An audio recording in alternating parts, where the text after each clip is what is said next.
cashier's check. I think a cashier's check will do. No one knows, but Dara and I were just going back and forth about whether or not we can quote this movie in Whoopi's what was it, affectation? Well, I was gonna open with a Molly, you're in danger, girl, kind of opening quote, but Molly, you are in danger, girl. In danger, girl. Like, I am white. Much like Sam Wheat, I am white, so I can't be doing too much of a Whoopi before it starts to get into some. Are you white? Sam Wheat. Say it, Sam Wheat. Sam Wheat. Yeah, no, I was really trying to pump you up for that. Thank you. This was even more appropriate, though. That's probably my favorite scene in this whole movie, is her at the bank. In that purple, in that fuchsia fucking outfit, at the bank. Yes. I'm so obsessed. I don't know. I feel like I couldn't possibly pick a favorite part of her in this movie. From the minute she steps on screen. Yeah, until the very end. She shows up in this, like, absolutely. It's like a lame, like robe. It's like glistening in the light, and she shows up, and she's doing her fraudulent tarot readings or whatever. Just Whoopi in her prime. EGOT Whoopi. We're gonna talk today about Ghost. Guess what? This podcast that you're listening to, it's called The Swamp, which is an acronym. Stands for some whack-ass movie podcasting. 2 minutes into the show, I'm being prompt. Today, we're introducing ourselves. Hi, my name is Dara. I love the movie Ghost. I'm Emily. I have never seen the movie Ghost, or haven't until now. And we're kicking off this month's theme. Sorry about last week. Had to take a week off. I had a Costco hot dog cause me to throw up while I was at the theater seeing Revenge of the Sith. Oh my god, that's what happened. Oh, Dara. I pre-gamed Revenge of the Sith with a Costco hot dog, and that's already pushing it, because I know you get the slushie and you get the popcorn still, right? Oh yes, of course. For Revenge of the Sith. Oh no, this was Padme was telling Anakin that she was pregnant, so we're like 6 minutes into the film, like that intro scene is very long. It's like a 10 minutes, 20 maybe. minutes. I'd say 20 minutes. The intro scene is honestly probably like the best thing to see in the theater, so Absolutely. Not a bad time to just watch the first 10 minutes, and then Padme is like, I want to keep these babies, and Anakin's like, absolutely, and then I girlfriend. decided to, at a beat of dead silence, hork up so much. But to my own credit, no vomit on me or the chair, into my popcorn, and then I paused, and then into my slushie, and then I paused, and then into Henry's slushie. Then I paused, and he said, Dara, we've got to go. And then in another dead beat of silence, I say to him at full volume, give me a fucking second. And I'm like... And then I thought my theater experience for that was rough because I had to tell them to turn the lights on 20 minutes in. Oh my god. Oh yeah. Real bad. So we had to take a week off of the pod. I was gonna say, I was in a bad way. It's impressive enough that you had enough containers to do that. My friend Gavin, who was sitting next to me, I had a small popcorn, so I've leveled the small popcorn. Yeah. And then I go for the slushie, and then he tries to hand me his large popcorn, and I look at it for a second, and then I push it away, and then I just fill the second slushie, because I was like, I'm not gonna impede your theater experience, because then I just got up, I dealt with my shit, and I left, and I went home. And Gavin got his popcorn. Yeah. Holy shit, bitch. I didn't realize it was that bad. Yeah, it was awful. Because you were down for the count for we tried to record for a couple of days. Yeah, oh my God. Sorry, not to TMI at the beginning of Ghost about no big booms for the Costco hot dog. Zero. It was a doom. It was a doom. Because I did get a double chunk chocolate cookie as well. Yeah. I got the hot dog and I got the cookie. Yeah. There it is. And there it is, folks.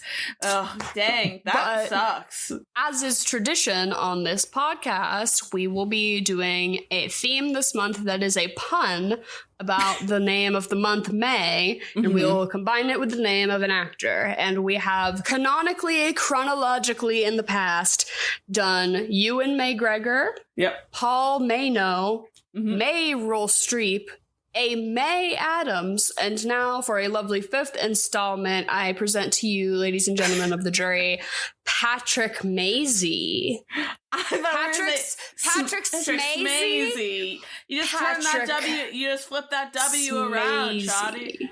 Patrick sMAYze is what we're going with, which honestly I was pretty proud of, because I thought we were going to go in a direction of like the puns keep getting worse, but I think this pun is actually kind of back up to Ewan McGregor. You did a good job with this. We went to New York for like my birthday a couple of weekends ago, and we were kind of racking our brain for most of the trip because we knew this was coming up. We weren't coming up with anything that really like stuck. I think the best we had was like sMAYze, and that was it. Not even. It's really all about picking someone with a beefy enough discography that we haven't also already covered too much of. Because we get really good suggestions a lot, but I'm like, damn, like we've covered every Emma Stone movie. Like, what else would we do? But so I felt like we felt like Patrick Swayze was a good one, and we've done some really iconic. You cracked a gem on that. Some iconic ones that we've been meaning to get around to, such as Ghost and Dirty Dancing, and we'll probably do Roadhouse, and then I'll say Roadhouse. A lovely fourth alternate, whatever we think might be in there. We have already covered To Wong Fu, so go listen to that if you haven't already listened to it, because we love that movie. Would definitely be covering it this month if we had not already been, but we love Patrick Swayze. Rest in peace to a legend and an icon. And I think we're going to get to cover some really fucking great movies this month, so I'm pumped. I'm pretty stoked. Yeah, I think just a lot that I haven't seen in general as well, so... And so to speak on Ghost, what was your so what was your cultural like knowledge, and then what was your viewing experience?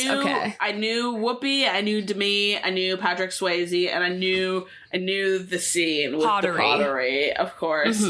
And that was it, really. I knew that he died, and I knew that Whoopi and Demi teamed up to talk to him, and that was it. So I knew the basic beats. But beyond, and I knew that Whoopi had won the Oscar for it. So I knew I was ready to buckle up. I didn't know the gender envy that I would feel watching this movie. I also cried, obviously, watching this movie, because I think if you don't, that says something about you. Also, the crunchy CGI was so fucking beautiful. This is, what year did this come out? Like 93? 90. Or so? 90. Flat 90. Oh my god. Perfect. Perfect time. This is like around when really when CGI was like just kicking off. So you get the real crunch on it. It was beautiful. I loved it.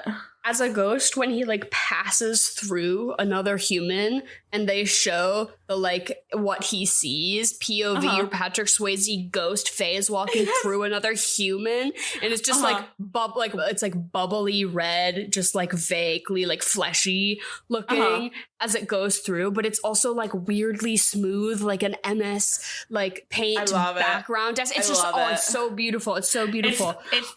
It's also, for me, there's a scene in particular where he's like moving fast through the city and like jumping through subway cars looking for someone, and it's the jumping through subway cars, like the slow-mo ballerina leap from him from one car to the other. You like trains? Get out! This is mine! I love the ghost train, the train ghost. Yeah. He's the best part of the movie for me. This doesn't shock me at all. He's just minding his business. I feel like if you were condemned to a life in purgatory like this, I think you would also start to take on the train of something similar to a train ghost. Yeah, he's just riding that train. Oh my god! And then he you think they pushed me? You think I jumped? You don't think they pushed me? It wasn't my the immediate defensiveness. But diva. The crunchy CGI really did a lot for me. But I will say, the design of the demon ghosts or spirits that come up to drag you to hell when you've been a bad, terrible person on Earth was crazy. If I saw that as a kid, I would be scared shitless, dude, because that actually, like, while there was so much crunchy CGI, that weirdly didn't feel crunchy or bad. It felt really like genuinely scary. Yeah, genuinely scary and like actually well integrated into it. So that was interesting. Yeah, hard agree. This is a Christian film.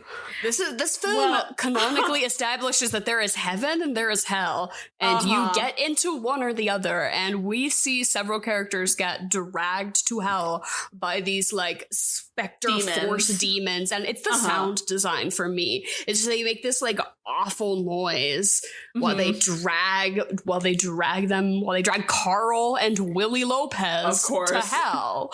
When Willie Lopez gets hit by 6 cars in a row, he gets hit by a car and then he stumbles into more oncoming traffic. And just gets plowed. Well, speaking of Christianity, before we get into this, can we talk about the conclave that is currently occurring here and now? Right, yeah, we're in it. All I know personally is that, I mean, it's Catholicism, so people talking about it like it's like the whole world. It's like not like the majority of the earth is not affected by this. Like this is not that big of a deal. Especially even like in America, talking like Donald Trump talking about it. It's like, dude, you're a Protestant. Like I do not understand you're why fake. this conversation is even. You're fake Catholic. You're not. Get out of here. But. Right. All I know is that we're really rooting for the Filipino one. Is him or Whoopi, man. Whoopi, Whoopi's the other one. On the one infographic that I read that said that they are of course. the most left. I have quickly fallen down the rabbit hole of Pope Crave. Pope Crave is they got the press credentials, and so now Pope Crave from Twitter is now at the Vatican. There were baby seagulls sitting up at the smokestack today. Apparently, they made the Cardinals walk. I can't tell if this is actually true, but I swear I saw something that was like, so many Cardinals are new since Pope Francis and haven't been here for a conclave, so they made these bitches watch Conclave. The movie? Oh my god, they did a screening? I think they did a screening for the Cardinals. You don't get to be a cardinal without having a sound understanding of how like your government works. I feel like they know. I think you have an understanding, but it's one of those things. It's like, when you vote for the first time. I guess. The first time I voted. How often do they all get to have like Cardinal Appreciation Week? Let me tell you about this. First time I ever cast a vote legally, in America to participate in the voting system, the woman who was working the ballot, she was like, do you want to see my jacket? And I was like, yeah, sure. And it was like a Bruno Mars, like tour, like bomber jacket. And she's like, this is my son's. He gave it to me as a gift, but this is my son's jacket. He's Bruno Mars's bodyguard. And I was like, what? And then like the jacket was like custom, like for his team, and she was telling me all about how her son is like on Bruno Mars's security detail, and how she is always telling her son, she's like, you got to tell Bruno he's got to make a Christmas album. And I was just like, I'm just here to vote in a local election, ma'am, but it was really lovely. Like, I will never forget that. She was right. He would crush a Christmas album, and that would get him out of some of that gambling debt. So I think for sure. I hope that message made it to him, but obviously not. It's been years since then. Yeah, way back in 2019 when I voted in a local election in Dorchester. Oh wow! Oof. Ghost. I love this movie. So glad we're talking about it. It's one of my faves. It's one you can just throw right on. It's definitely one that's like, you stop on it if it's playing on TV. And the thing about this film that is just like on a broad level is just like it is correct is that it's like every genre, right? Because you're talking about this movie, it's murder like paranormal, murder mystery, paranormal, like actually romance. Kind of scary, romance, drama, comedy. suspense. Like what more? It really is. What more could I want?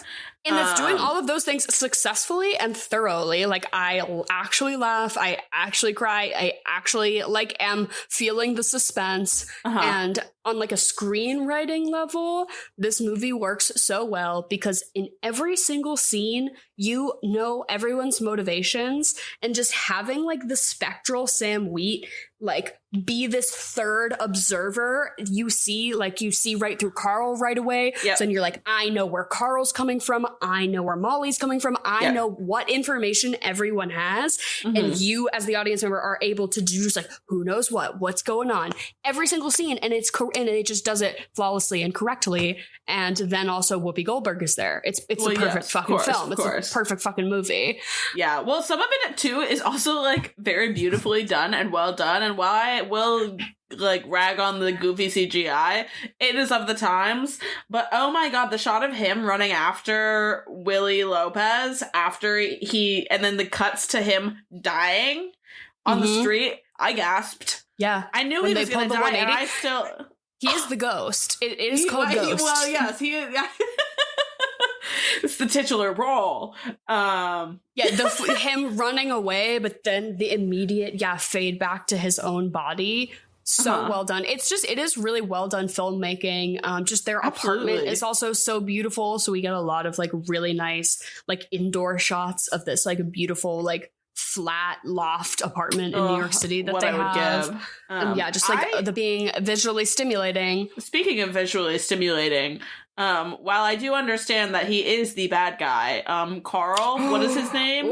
What is Tony Goldwyn. Tony Goldwyn. Oh my fucking god. Google what he looks like now. He's a DILF. I know what he looks like now because he's in Hacks. And my fucking fine wine. He is. I'll give it to him. There's not a lot of white boys that age as well as him, but he's made it out on the other side. And this movie like opens with him and Patrick Swayze shirtless, like doing demo to a wall.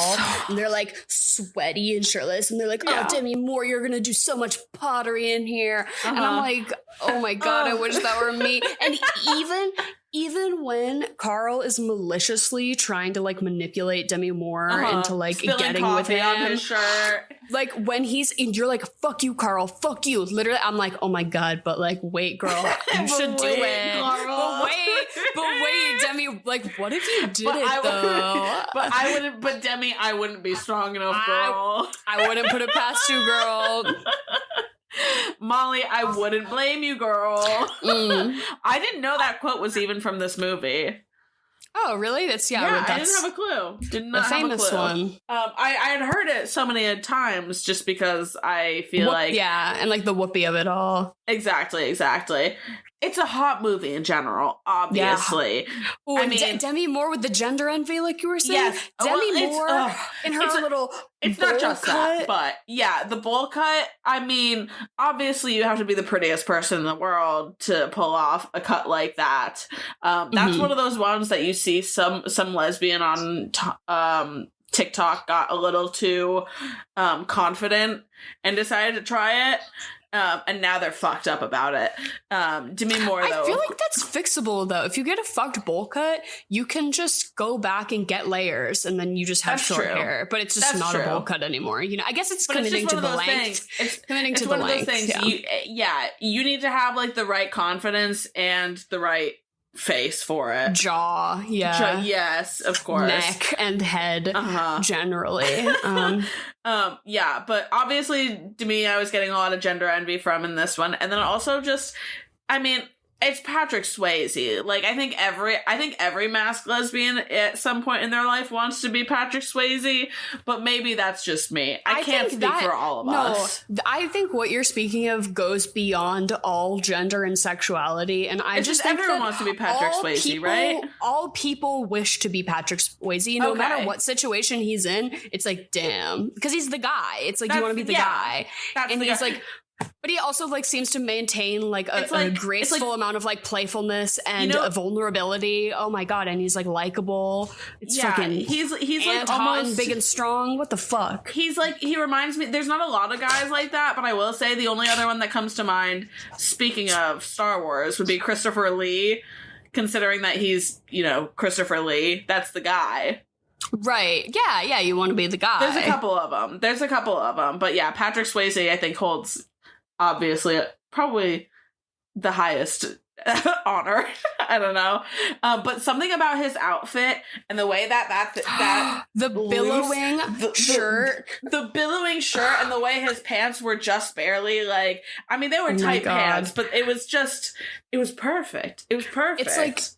It's like your cartoon outfit. Like, what would you draw? It's like your ghost outfit. It's like when you die, you have to commit that that's your ghost outfit, really, because pissed. he was fitted up though. Coming from Macbeth, looking pretty fly. That billowy burgundy shirt, it was doing it for me. Yeah, no, that's one that I'm like that was one of those things that I saw and I was like, maybe I should get top surgery one day. Yeah. Real. Like, wow, I'd like clothes to fit me like that. Like, that would be nice. But then I also always am like, but wait, I also would need to be 6'3" and 200 pounds more than I am now. I'm like, okay, so it's not just that I want like top surgery, it's that I just like wish I knew what it felt like to be a man. Like a cis, you know what I mean? I don't know. Like, I have the broad shoulders, but at the same time, I mean, I will never achieve that. Like, that's all I got besides that. I got some decent hair, but I'm no Patrick Swayze. I don't know. I think that's just... He is amazing in this. It's just incredible how much reaction he has to do, and yet I'm never tired of looking to Sam Wheat to see like what he thinks of the situation, right? I will say his acting skills in this, doing the I'm freaking out face. And the like I'm listening, I'm actively listening, and I'm right. Mm-hmm. Oh my gosh. And here I was just catching my mother up on our weekend, and we were talking about the Met. Yep. And then the Met Gala, and then I just had to hit record because too topical. I wanted to talk about this anyway. Of course. Now we have Jen's perspective. Jen is here to host our interim podcast segment, Chocolate or Vanilla. She's going to say two things. We're all going to say which one we like better. But first, I want to know, who were you guys' faves from the Met Gala?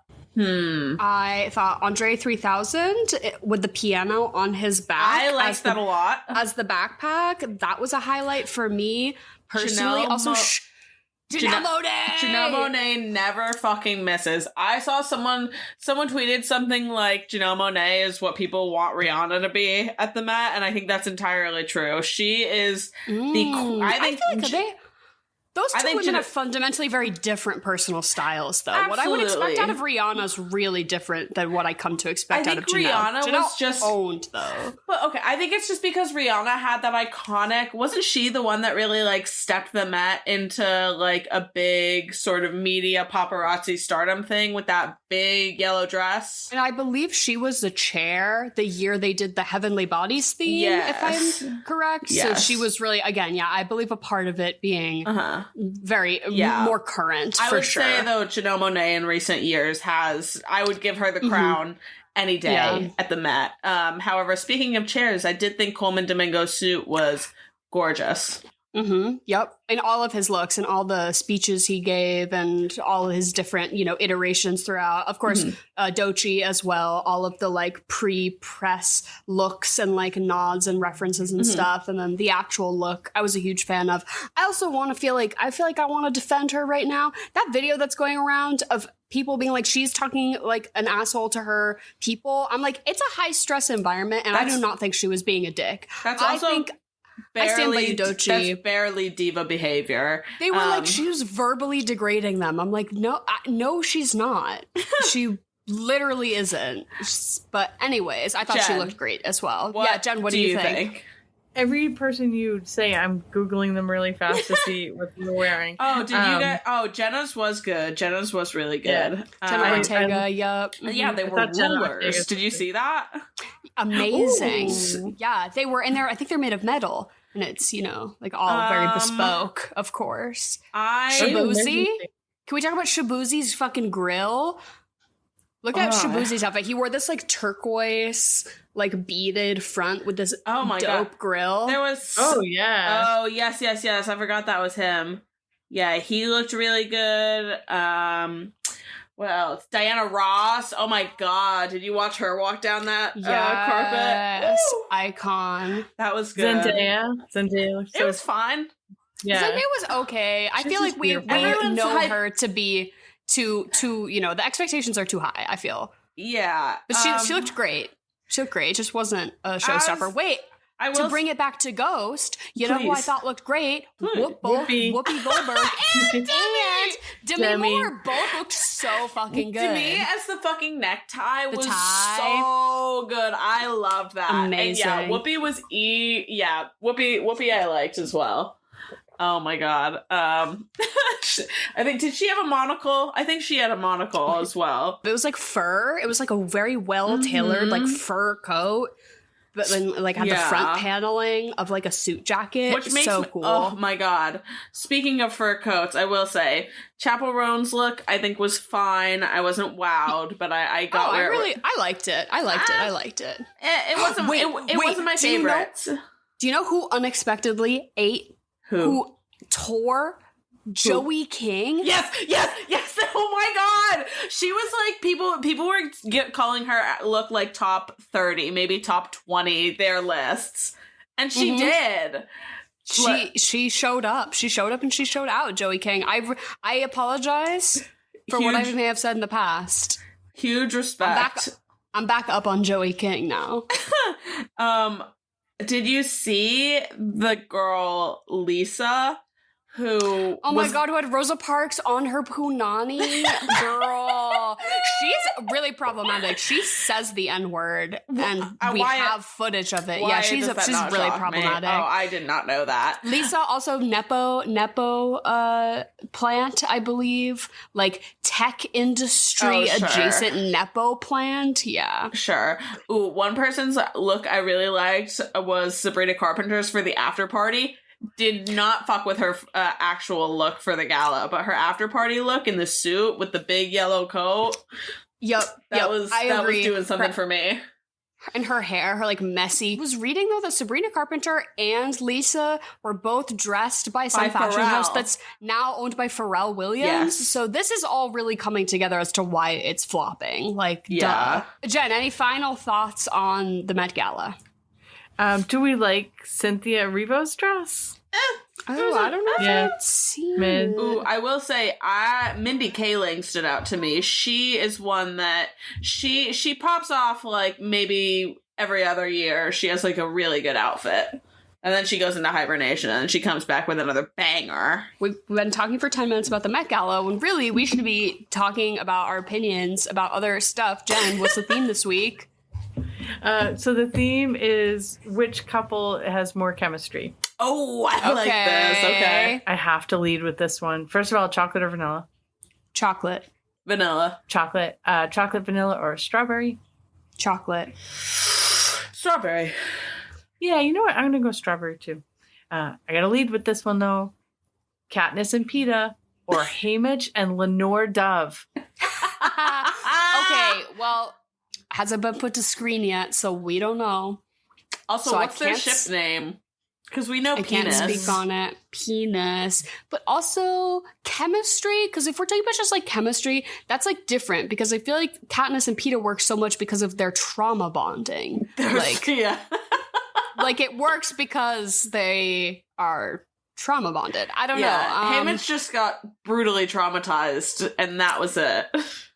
Yeah, I guess I'll pick Haymitch and Lenore because they knew each other before they had to fight for their lives, I guess.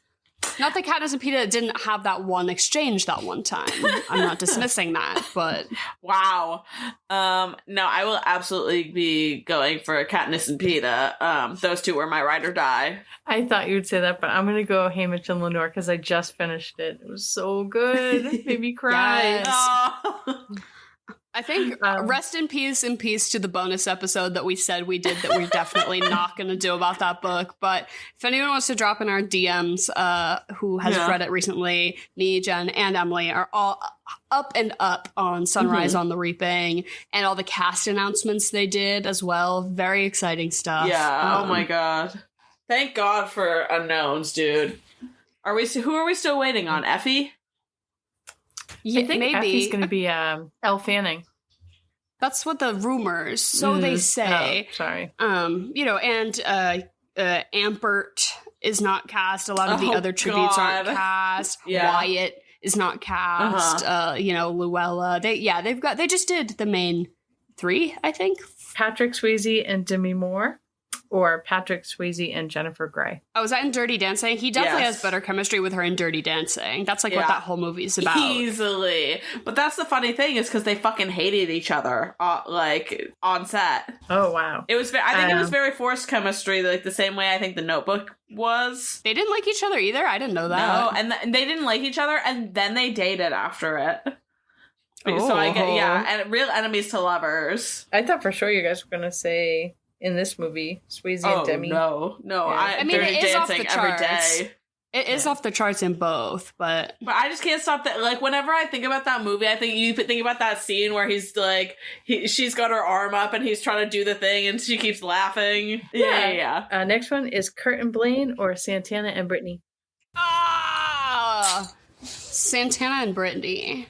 Every day. For chemistry, yeah, for sure. Yeah. For sure. Because Kurt and Blaine, sometimes Kurt and Blaine would, I'd be like, you guys should break up. Like, they would fight about something, and I'm like, you guys should actually break up. The way that they had broken up, and then Sue forced them in the elevator.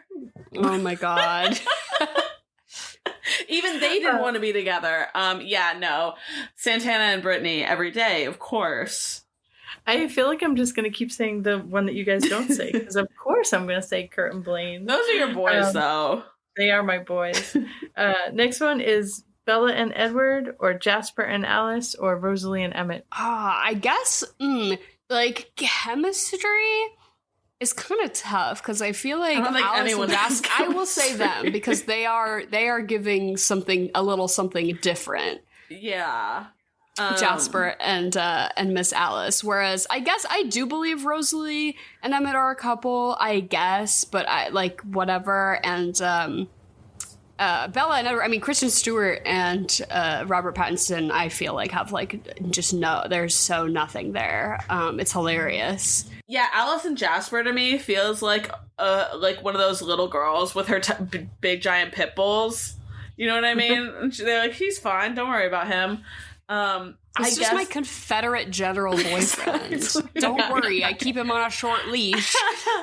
I think I'm gonna say Edward and Bella, though, because I think they do match each other's monotone freak. I'll go Jasper and Alice. Next one, Rocky and Adrian, or Han and Leo. I feel Rocky and Adrian. Wait, who's the second one? Han and Leia. Oh, Han and Leia. Okay.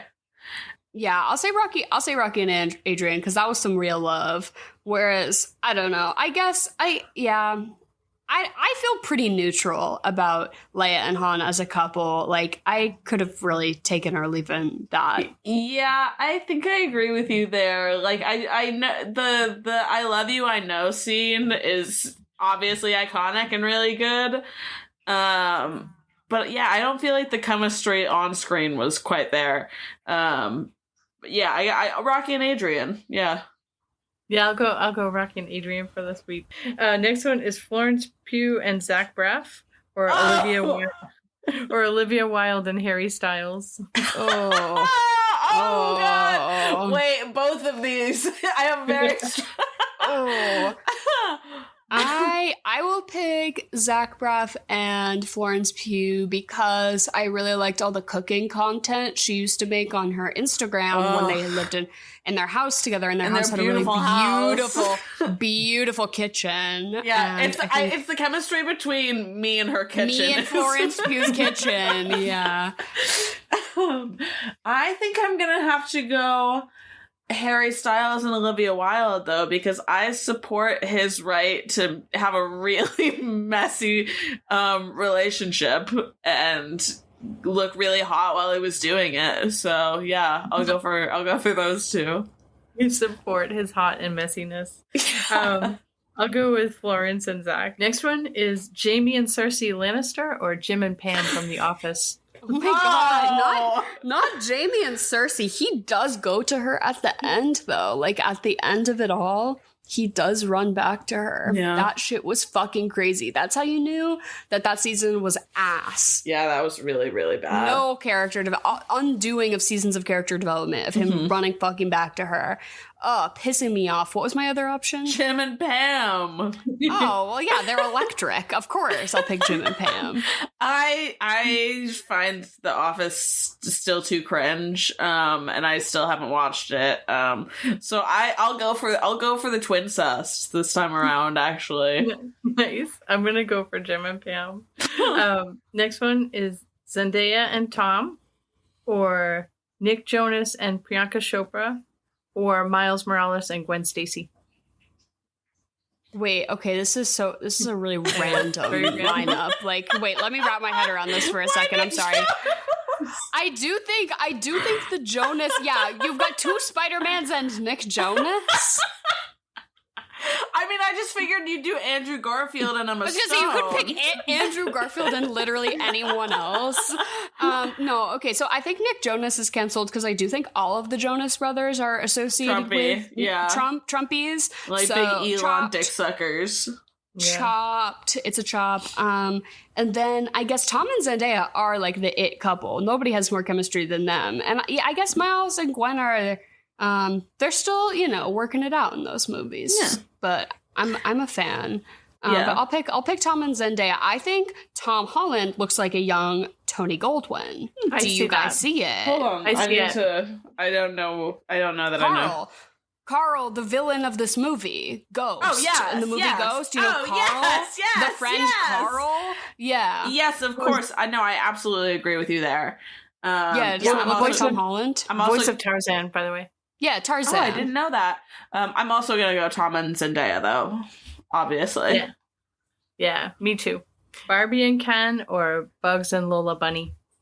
Oh, speaking of beards, I feel like Barbie and Ken are just a more iconic like duo, whereas I feel like Bugs Bunny is like his own entire entity, and then Lola is just in one Space Jam movie. So that's like those two things are incomparable to me, whereas like Barbie and Ken are that's like Barbie and Ken. Yeah. Right.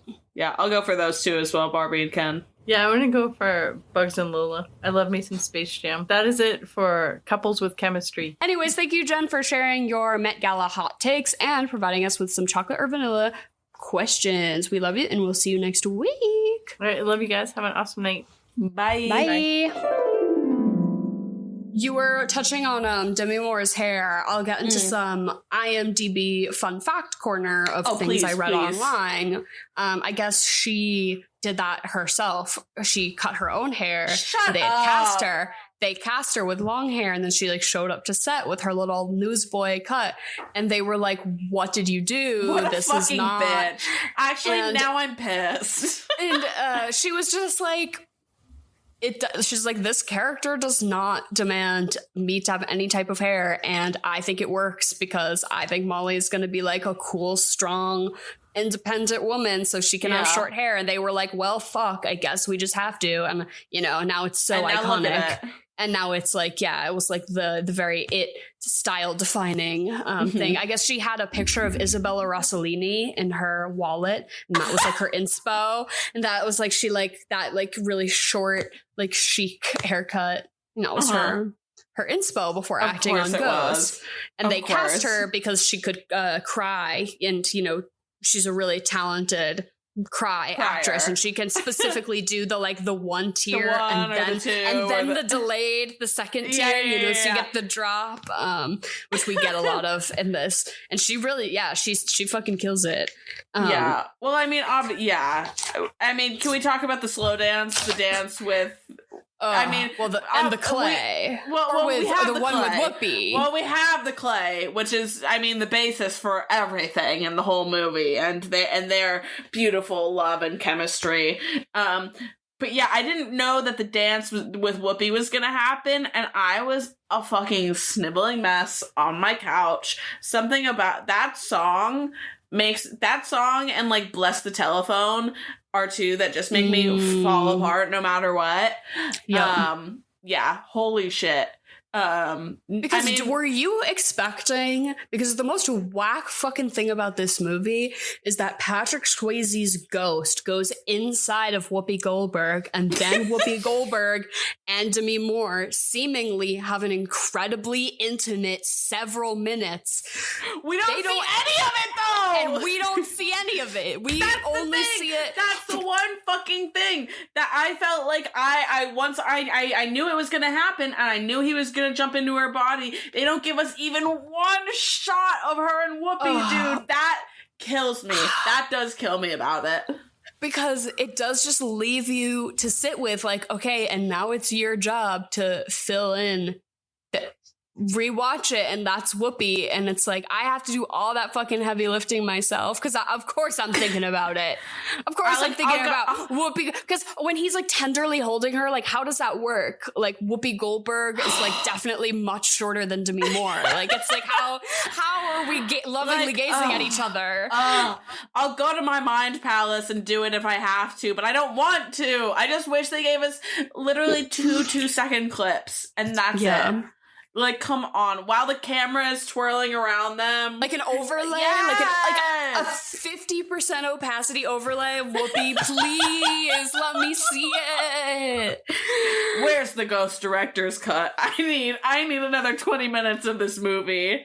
Jerry Zucker. Jerry, where is it? Show me the footage. I know you shot it. I know, yeah, literally. And I know there's so much more hijinks that's probably on the cutting room floor of this movie. I will say, I think this movie, like you said before, it hits on just about every single fucking genre possible. I think there's the perfect amount of hijinks in this movie. It really ramps up, and I think one of my favorite scenes in the entire film, and I think you'll probably agree, is the ransacking of Odame's house. Do you know what I'm talking about? Where he's he's fully his ghost self, and Willie Lopez is getting haunted. They go to get the money back because they realize that she quote unquote has it, even though she gave it to the nuns. Really Matilda sort of area of it, where shit's flying all over, you can't see it. The rigging for it must have been so crazy. So many parts of this movie, I feel you can tell just have a lot of, I don't know, care put into them, I guess. Well, I couldn't imagine the work of having to work with early CGI too. That must have been a fucking bitch. Yeah, especially when you're trying to do something that's earnest and serious a little bit. You're we can't really have this look too, it can't take you out of it too much. I don't know. Yeah. I can't speak for how it was in 1990 though, because maybe they were holy fuck, movies are crazy. Look at this, even though we're looking at it and I'm yeah, this is a bad YouTube editing. I would like to ask you though, because while I watched this about a week or two ago, in the meantime, I feel I've been seeing, and tell me if you've been seeing this too, a lot of people on TikTok talking about bringing their animals to animal communicators. Have you seen this? No. Oh, you haven't? Oh, it's people that will bring their animals or their pets, their cats usually is what I've seen, their cats or dogs to basically an animal psychic, and they communicate with their animal through the psychic, and it's stuff God. What a grift. What a fucking hoax. Which I wanted to ask your opinion, of course, but obviously here we are. Absolutely not. Absolutely not. My cats are who I've made them up to be in my head. Thank you. No, and because I can just like vibe with them and communicate with them. I don't need a medium to know how my cat is doing. Oh my God. Also, that's just like, that's somebody just running a really good grift. Honestly, good for you. You're like, yeah, he says he loves you. And they're like, yeah. Like, because what do they go to talk about? Like, what you just want to know if your pet loves you? What do you want to know? No, hold on. Let me, hold on. Oh my God. But I like that the movie Ghost canonically establishes in that universe that there is like a thinner barrier for cats, so that the ghosts, you know, the cats can sense the ghosts. I liked that tidbit, you know, because then he scares the cat into wanting to be more about Willie Lopez before he's able to manipulate objects. We need to talk about the concept of object permanence in this movie, because if Sam Wheat cannot interact with the world around him, how can he sit on a chair? Okay, and then I guess that's just sort of whatever, we'll move past that. But then like the concept of clothes and stuff coming into play. But then it's like, is that just Patrick Swayze standing in for the idea of an incorporeal person, and then him being able to kick the can does make things corporeal? Like, we're not actually supposed to think that it's Patrick Swayze. It's just, it's difficult for me to suspend my disbelief that he can't interact with objects when he's constantly like walking upstairs and shit. Like, you fall through. I know like, what do you mean you can't? Like, what do you mean you can't interact with matter? Like, what matter can you or can't you interact with? Just the structures. Don't worry. Anything with like structural. Yeah, no, it's very pick and choosy and nitpicky. I guess I suppose what you're saying. Anyway, I see what you're saying. The cats, though. What are people saying to their cats? It's just like this one's like it'll be like, this is what the communicator told me or whatever, and it's like, oh, like your dog who got big doesn't understand why you don't carry him anymore or something like that.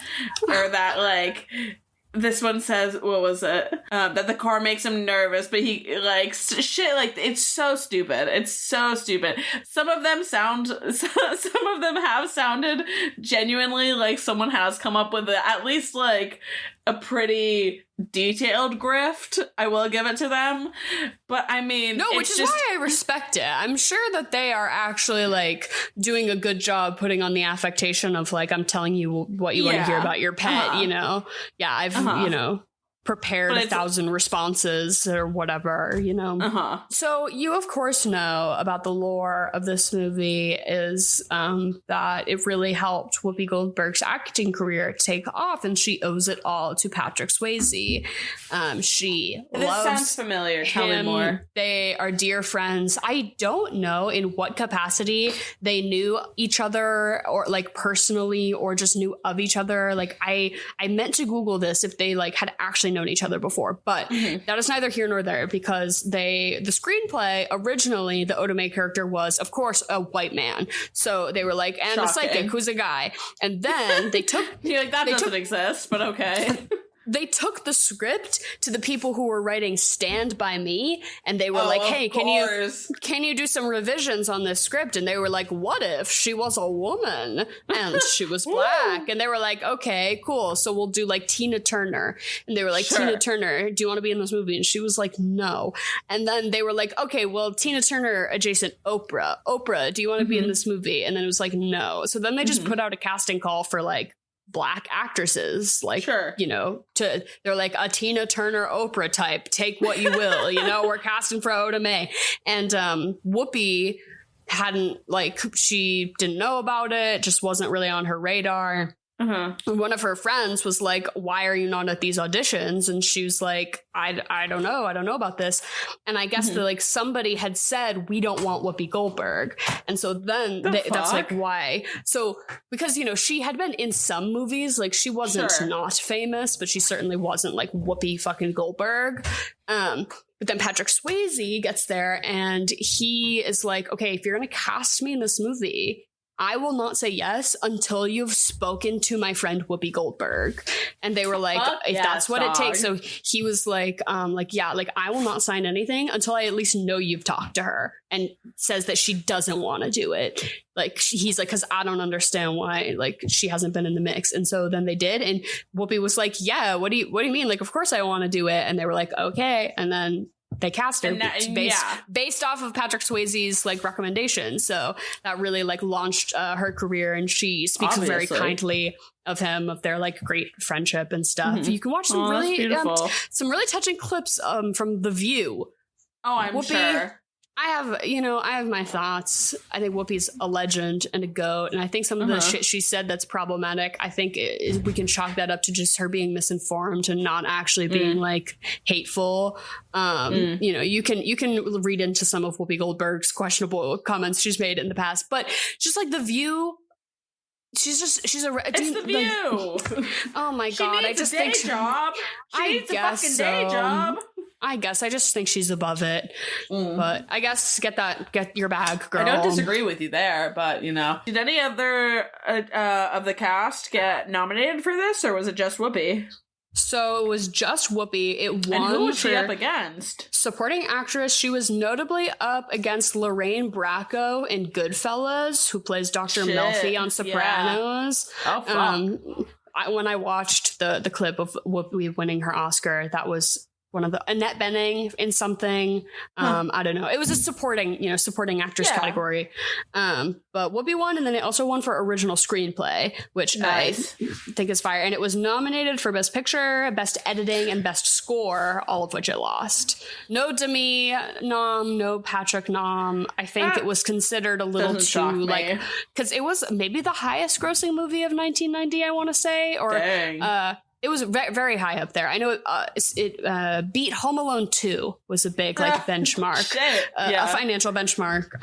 I did inflationcalculator.com because I wanted to know how much $4 million was, because in this movie they're like $4 million. It's only 10, but that seems about right. Still, but I wanted to know 1990 to 2025, $4 million is $10 million. So to recontextualize Ghost for yourself, nothing really changes that much. But it's so sad because as if like $10 million, I hear that number and it doesn't mean anything, because I think that everything is like the scale of like how much wealth people have these days. I'm like, that's nothing. $10 million, that's nothing. Like it would change my entire life. But then it also like in the grand scheme of the GDP. But I had originally pulled out inflationcalculator.com because Whoopi Goldberg is charging $20 for her mysticisms, and I was like, $20 in 1990. I know that's a lot of money. It's like $50. It's like $50. I was like, damn, Oda Mae, she is not running a good grift. Charges saying names. I'm like, no, you have to just like say a feeling. You have to be like, they're calling out. You know, you can't just be like Judy, Tyrell, Owen. Like, no, just what? That is the least likely way you're gonna get there. Oh my god. Speaking of bad experiences, I mean, not to say that watching your beloved ghost boyfriend Patrick Swayze, I mean, die wasn't bad enough. Having to watch him then ascend into heaven after 5 very confusing days, and then you have to talk to the police. I couldn't think of a worse thing. Oh, could you imagine? It was so beautiful. Molly, the love inside. You get to take it with you.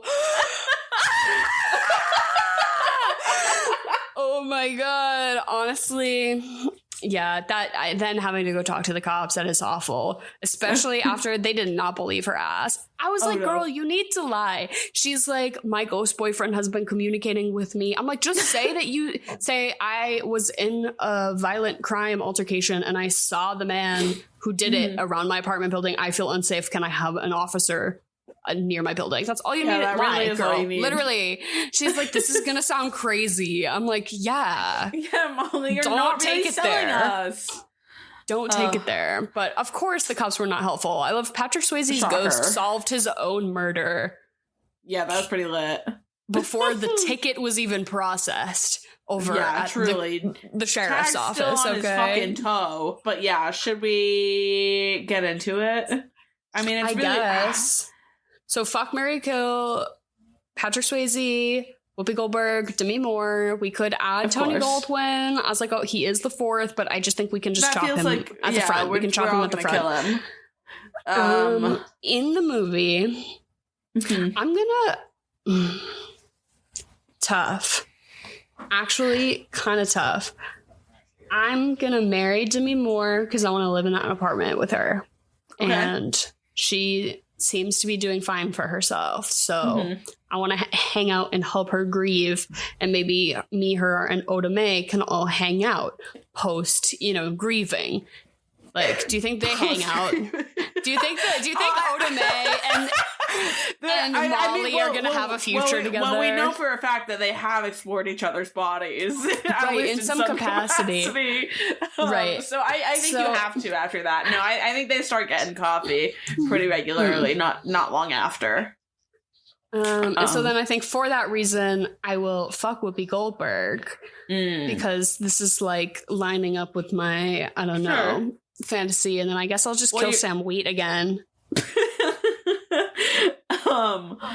Yeah, I mean, you're just really setting yourself up for a throuple here is what it sounds like. So, I mean... Yeah, we're going to improve... we're going to turn it into like a pottery... What's the intersection of pottery and fortune-telling? I want to say like crystals. Maybe Molly could get really into like crystals. Or like, not like tarot cards. What's like bongs, maybe? She could start doing glass work. Honestly, yeah. I could see that.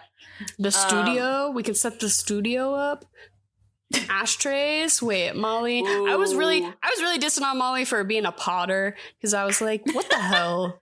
What the hell ass kind of fake profession? I was like, are they ever going to tell us what she actually does for work? I'm like, there's no way. But then she's like, I'm in some galleries. And I was like, okay, whatever. Bigwig.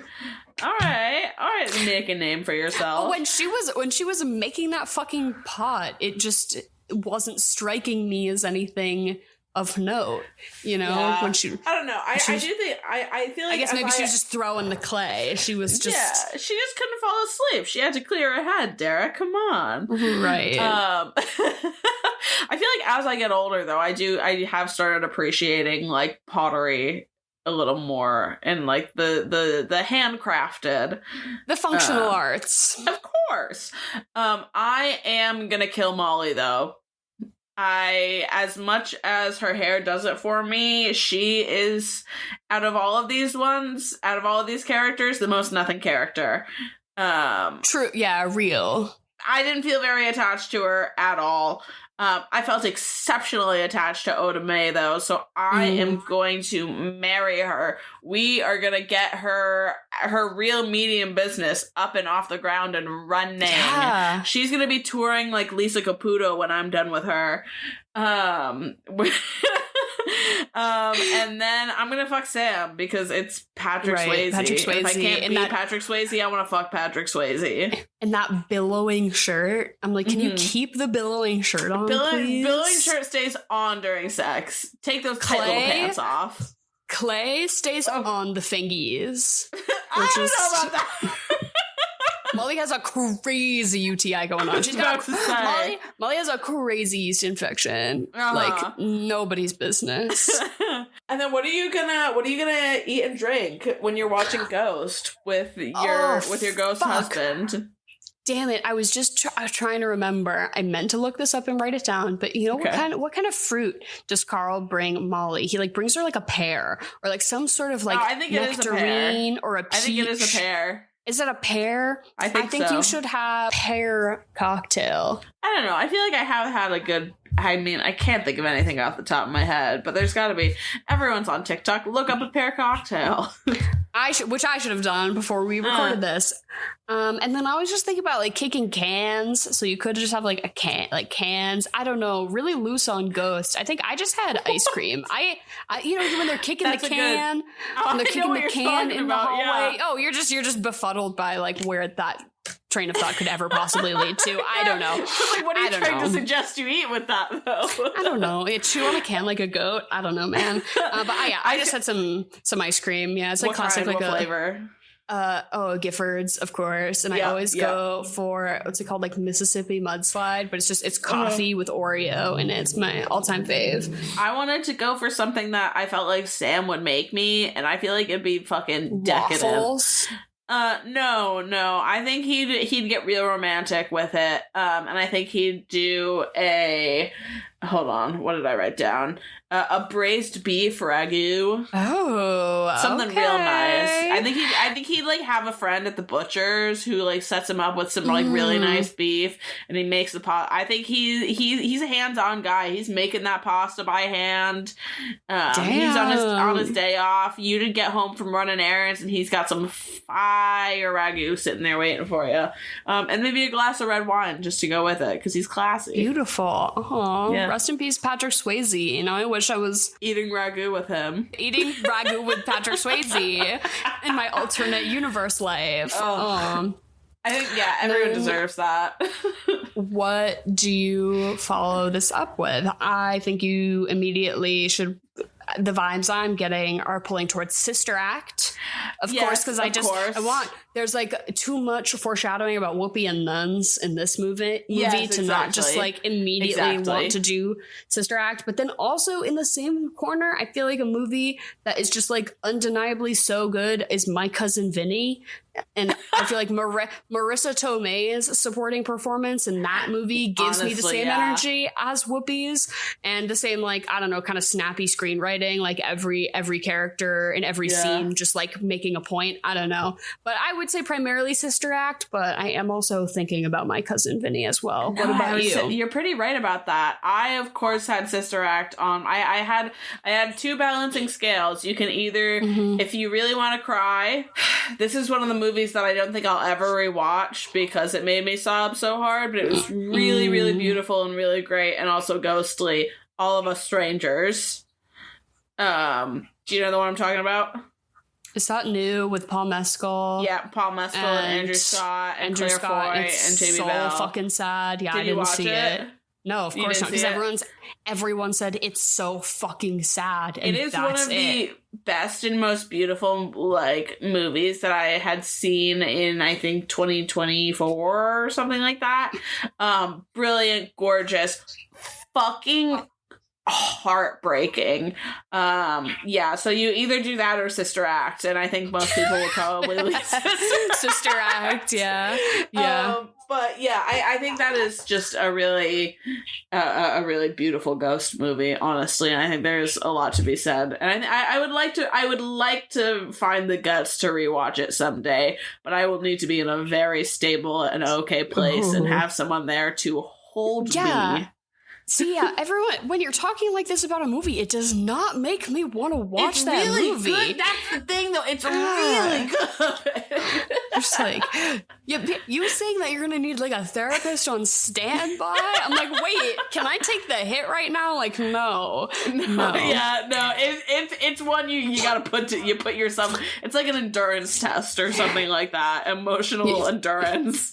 Do you know where I'm at? Is the other night, Henry and I watched Equilibrium, which is a movie where Christian Bale does a special type of gun karate called gun kata, where he uses the gun as a total weapon system.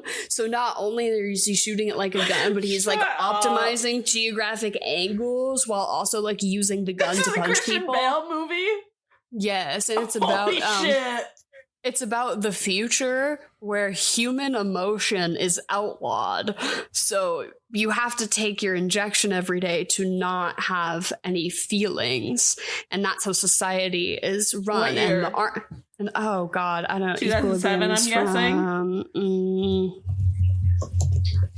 2002. Oh, wow. Okay. It's just like a you're really action far movie, off from where I was. Right. What's it called? Equilibrium? Equilibrium, that's what I actually followed this up with in my real life. Wow. Wow. I can't wait to watch this. It's pretty whack. It's like the fetishization of gun usage, like on par with like John Wick, you know what I mean? Where it's like, damn, you can really do something. Patrick Swayze, Patrick Macy. We're ending the podcast. That's what's going on. What do we have to say? What do we have to say about the tariffs? Emily, what do we have to say about the tariffs? What do you mean? On movies. They're tariffs on movies. You don't know that? All movies. Good. Donald Trump Donald Trump has put a 100% tariff on movies made outside of the U.S. in order to try to like reinvigorate the Hollywood economy, like make American movies made in America. So it's basically he's just trying to deglobalize America from the global economy. Anyways, Jesus, I was trying to joke and say we should talk about the tariffs, but we shouldn't talk about the tariffs. I can't keep up, dog. Holy shit. And they're going to make an Anthony Bourdain movie, and that pisses me off. Oh, I did see that. I did see that. They're casting in Boston for some people. For quirky restaurant people. Yep. Fuck you. Yeah. Fuck you and your fucking movie. Anthony Bourdain would fucking hate you bitches. Goodbye, good night. We'll see you guys next week.